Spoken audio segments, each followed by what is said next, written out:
Can a smiley face replace the human connection? Well, one organization is trying to do so.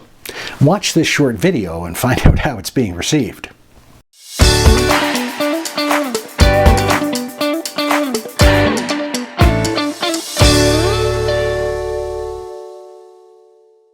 I'm Bob Windover.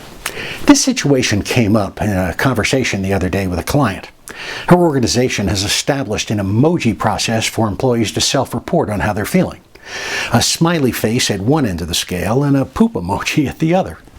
And every employee is required to post one of the 5 emojis every working day. And if a person posts anything from neutral down to poop, their supervisor is required to check in with them to find out what's wrong and try to ameliorate the situation. Now, as you might imagine, most of the employees hate this. They feel it's invasive and nonsensical. And as a result, most of them game the system by simply posting a happy face every single day, regardless of how they feel. The supervisors aren't thrilled either. It feels invasive to them as well. It's also time-consuming and appears superficial. As in, hey, Jack, I'm calling because you posted a poop emoji. What's wrong? Now, some supervisors feel unprepared because they're not counselors.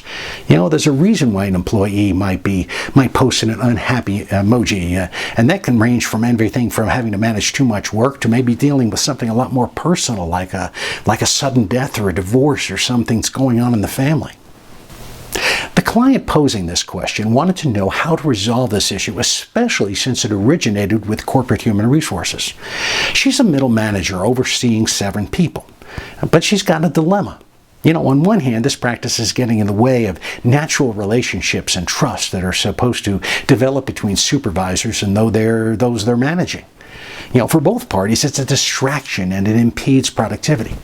And then, of course, there's a potential liability if the supervisor says something the employee perceives as offensive or inappropriate, even if it was an innocent remark. On the other hand, this is a policy instituted by corporate HR. Does she want to die on this hill by pointing out how counterproductive this practice is? Wouldn't it just be better to ignore it and fall on her sword if employees don't send in daily emojis? Which is more important, building trust relationships with those on their team or following an unpopular corporate edict? I have my thoughts. What would you suggest, though? I'm Bob Windover.